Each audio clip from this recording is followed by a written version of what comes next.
Улучшить обогревательные свойства камина можно, если установить в его топку змеевик для водяного отопления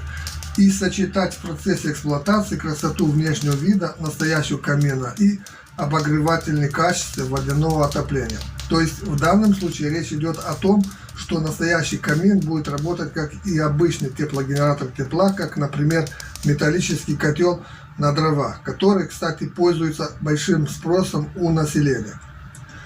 Идея установки в топку камина змеевика и стальных труб для водяного отопления дома возникла не сейчас, а довольно давно и больше всего пользуется успехом у владельцев дачных домов, которые уже построили в своих домах дровяные камины и хотят улучшить их обогревательные свойства.